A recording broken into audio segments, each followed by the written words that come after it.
Founder fans, Jason here, and today's second founder is Abigail Adams. And to help us talk about Abigail Adams, we have a very special guest. Madison from Let's Talk Constitution is here to join us. Madison, thank you so much for being here. Thank you so much, Jason. I'm so excited. This is going to be so much fun. Me too. It is definitely going to be a good time. So, when we reached out to you, we've been social media buddies for a while, and when I reached out to you about what founders you were interested in, you brought up Abigail Adams. So, what is it, just on the first glance, that stands out to you that makes Abigail Adams such a fascinating figure in American history? Well, to be honest, I was a little nervous about mentioning Abigail Adams because she's not a typical founder. And when you asked who I was thinking of, for this discussion, um, I thought, oh, I could do Madison because I'm named after James Madison. He's the father of the Constitution, and my account's all about the Constitution. But honestly, the first person that popped into my head is Abigail Adams, who I think is someone who doesn't get talked enough about as a founding mother of the United States of America and our Constitution, our politics, our system of government in general. So she just popped into my head because I've loved her ever since I was a girl. I had a book on her. My parents bought me when I was really young, and I read that book I think 50 times. Yeah, well, you've come to the right place because we talk about significantly more obscure people than Abigail Adams over here from time to time. So, Yes. as far as that, well, let's talk a little bit about her early life. Up until what do you? Why don't you take over? What about Abigail Adams in her earlier life and leading up to the Revolutionary War? What was she up to, and how did she play a role in the American founding? Right.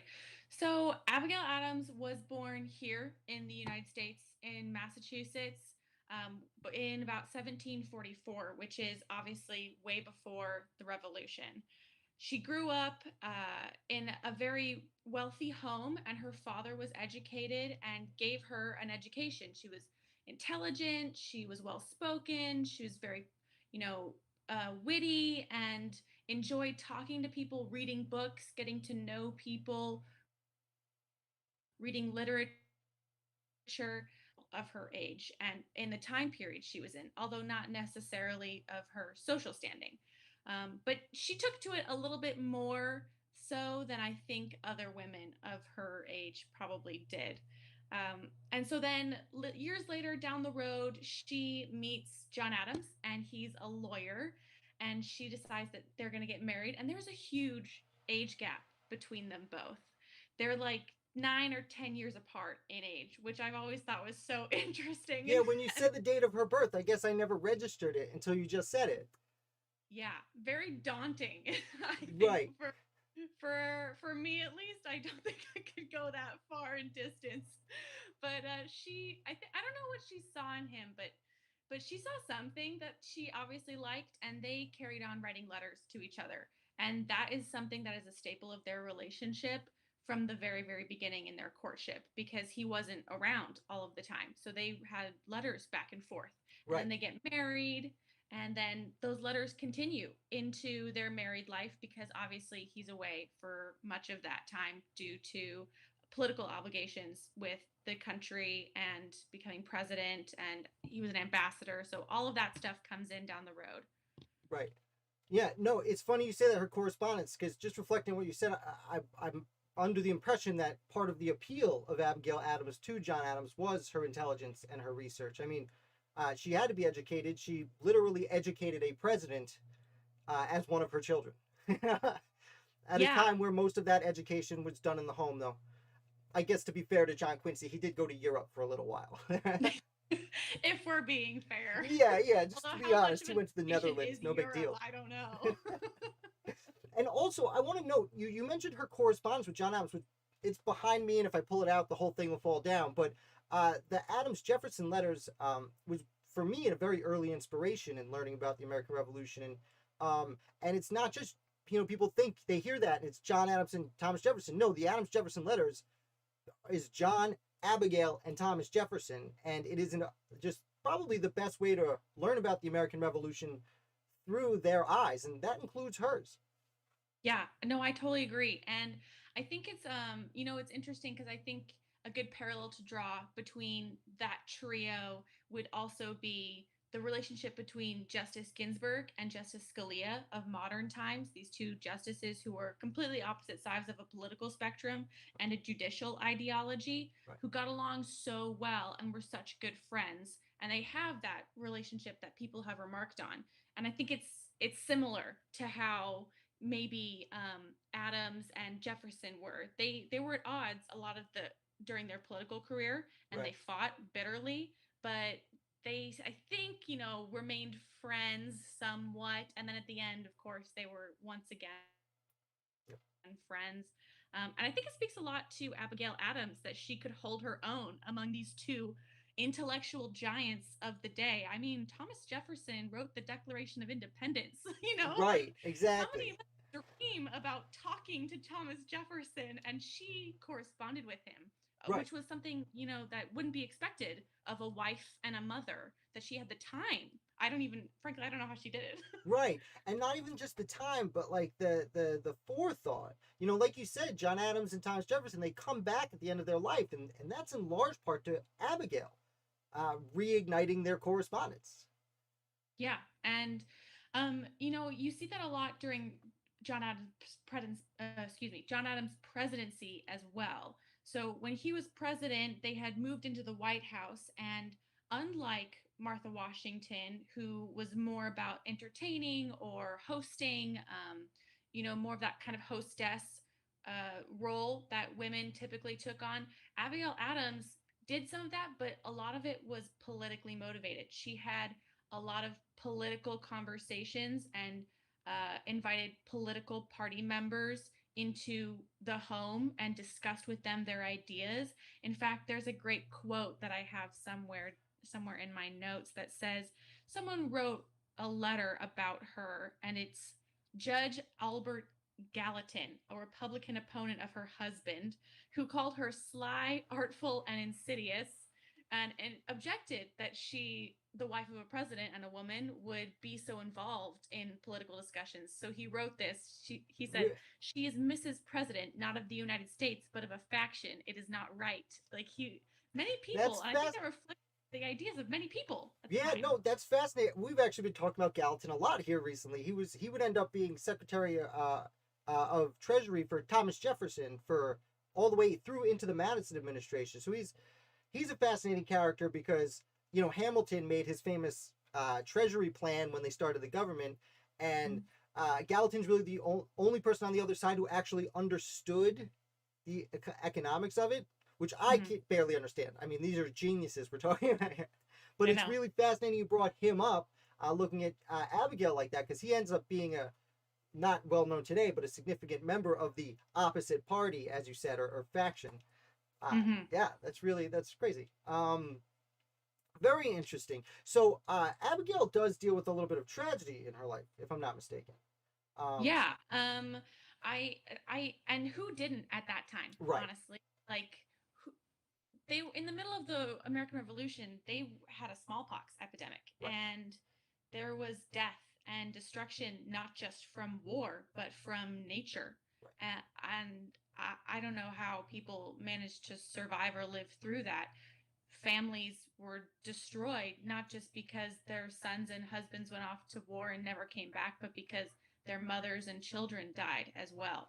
Um, but was she suffered, and they didn't go unscathed during the whole period of time. But I think that built her character a lot, and she became a very dependable, and I think she always was, but probably reinstilled in her this dependable resiliency that she used again later when Adams was president.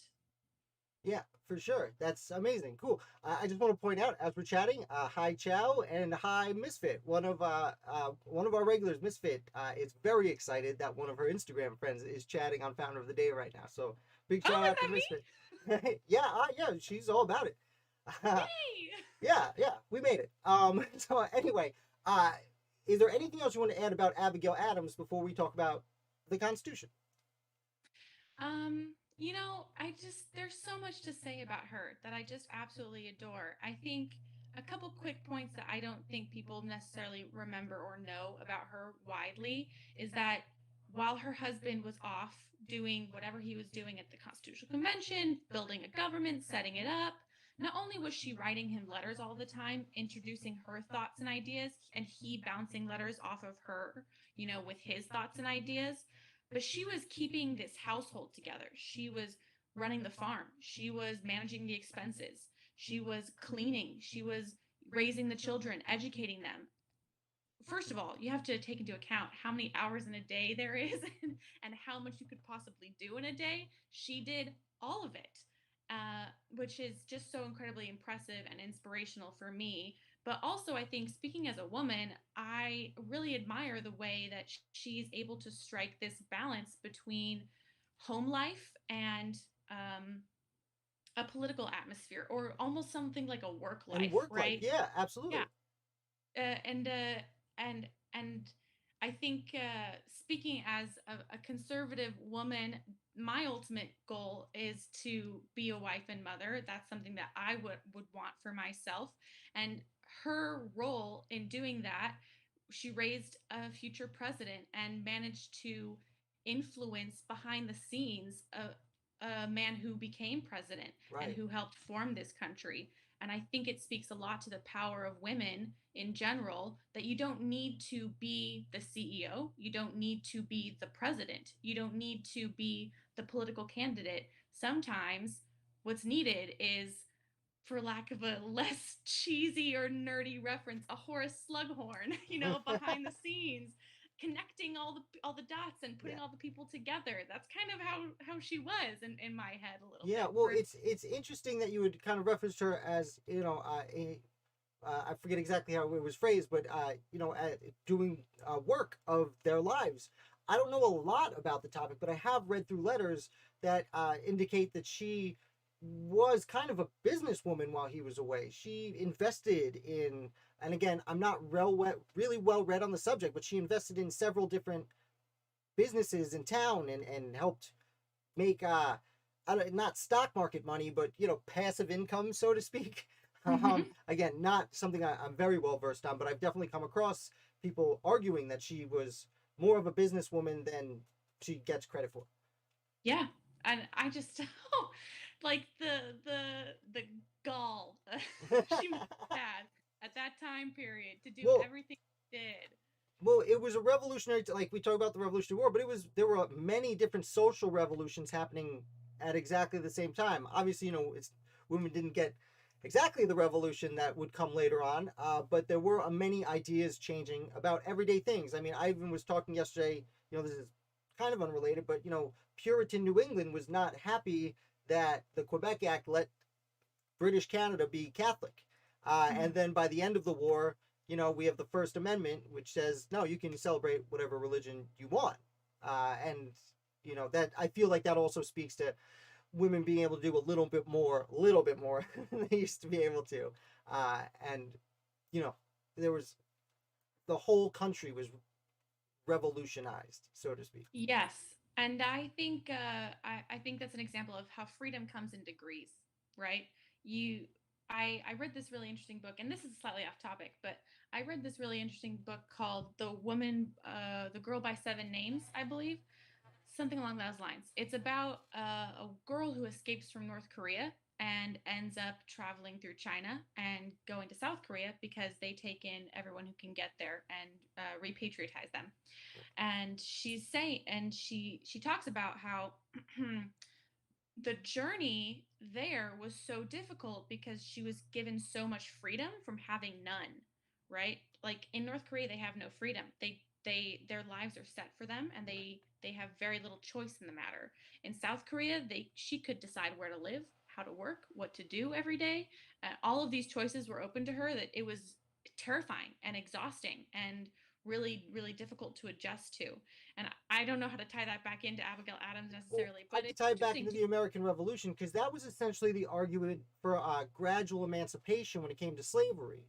Mm, Um, they were very nervous about, well, there were a lot of reasons different colonies and states were nervous about freeing slaves for a variety of reasons, but in the North, where it wasn't quite so wouldn't have destroyed the economy quite so well. But I mean, like New York, for example, Hamilton and John Jay were famously part of the New York Manumission Society, but it took 20 years because they wanted to educate the people they were freeing in how to live as a free person, which it seems fairly similar to what you're saying, instead of just dropping the freedom on them. And I know, like, I don't mean to sound like an apologist, blah, blah, blah. This is just the thinking at the time was, a person who wasn't educated to take care of themselves might have some problems taking care of themselves without some, guidance and education on the matter. I feel like that's because she, like you said, she was just kind of dropped in on the freedom and couldn't really, it was like overload. Yeah. It's a strange tie-in, but I get it. Bringing it back to Abigail Adams, she was an abolitionist, which again was very progressive for her time period. Yeah. And she was very for women's education. Again, very progressive for her time period. And I think that she had such a powerful voice that spoke out through other people, and of her own accord. She was so influential that she influenced other people to do good as well, to go forth doing good. Yeah, absolutely. And she was in communication with some of the other more forward-thinking women of her day. Mercy Otis Warren comes to mind. Several women in Europe whose names escape me because I pay attention to American history. I should give a shout. I do see some comments coming in. Lauren, I already follow 2 people on Instagram. I suppose I can add one more. Yes, Lauren, you're just like my father. He follows me and one other person who, again, we try to avoid modern politics as best we can on this channel, so I'm not going to say who the other person is. You can make assumptions. Misfit says, I always say she would strike John Adams with a spoon lovingly when he gave her an attitude and loved him deeply, keeping him humble. I have not heard the striking John with a spoon story. I don't know if you've come across that, but I'll take it. I have not, although would not surprise me. No, she did use the adjective lovingly, so it might have been playful. Misfit, I believe you. I'm going with it. And Troy coming in with, there's got to be a compelling script waiting to be written for the John and Abigail love story. Well, it's not specifically that, but the John Adams miniseries. Have you seen that? It's fantastic. It's unbearably good. One of my favorite miniseries about the revolution, or any storyline about the revolution. One of my favorites. They do such a good job focusing on details, like Ben, when they're in Europe and he meets Ben Franklin's assistant, Edward Bancroft. They mention his name and just in passing and let it go, but it's like, oh, that guy's a spy. That guy was actually, I don't know if you caught it. You have to read, there's a book, Unlikely Allies, which is about what's going on in France and Silas Dean. Unbelievable. But they don't even mention it. But they do have his name, and they just don't even consider, like, their detail in that is amazing. There are some artistic licenses, but yeah, I mean, I don't want to nerd out on that for 2 hours, but I could. Obviously, John Adams is the hero of that story, and he is made to be, I think, how do I put this? He is idolized a bit through this series, and you don't see some of the more negative aspects of his character, perhaps, as viewed through the lens of maybe his opponents, because he is the main character. Right. But you do see a good deal of Abigail Adams, although I wish you kind of saw more.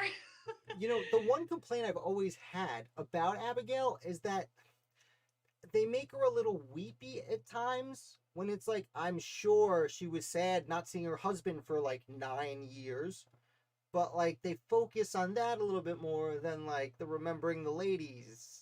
You know what I mean? Like, don't get me wrong. Like I said, I love everything about it. It's like we've been discussing. She doesn't necessarily get her credit as a founder, and that, it's like 10 hours long. They could have given her just a little bit more. They could have, yeah. Yeah, we get some more comments coming in if you don't mind. I cry. Misfit says I cried when she died. I still cry when I see it. Yeah, it's super sad, dude. I know. And Troy, Troy's coming in with John could be snarky. That's I think a polite way to put it. I don't know, very polite.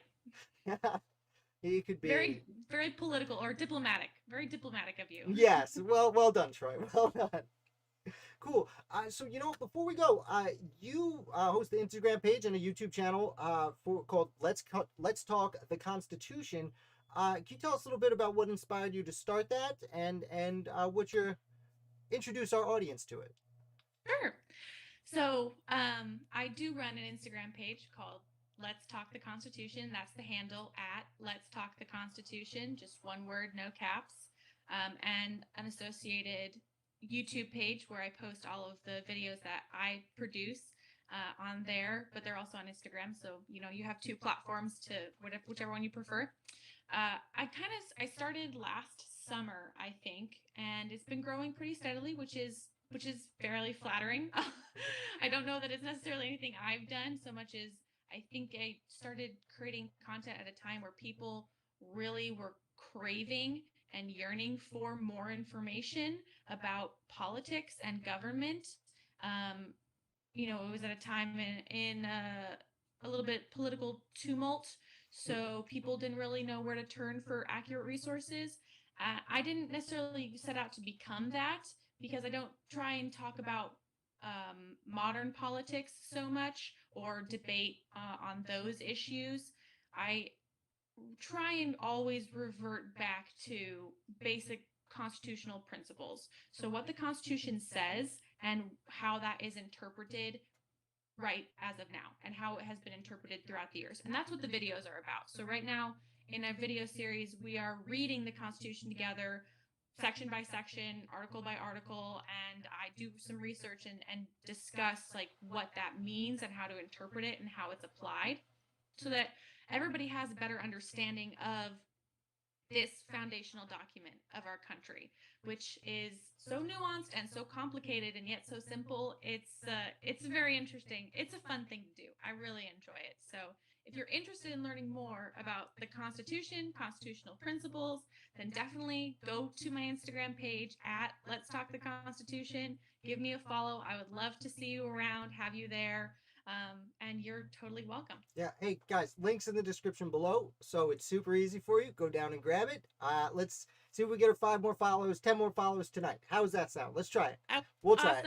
I can't make that promise, but I can tell people to do it. Yeah. Madison, I love what you're doing over there. That's why I'm really honored you would come over and hang out with us tonight. Troy just subscribed, so that's one more. So thank you so much for coming here. Come back to us soon, please. Oh, of course I will. Anytime you want me. All right, excellent. Founder fans, another big thank you to Madison from Let's Talk the Constitution. Again, links in the description below. You guys got to go check her out. Misfit's already following her. Troy just signed up. Well done, team. Make sure you hit like on your way out. And if you're new here, which you're probably not, but if you're new here, subscribe. I put out videos like this, of course, 6 days a week.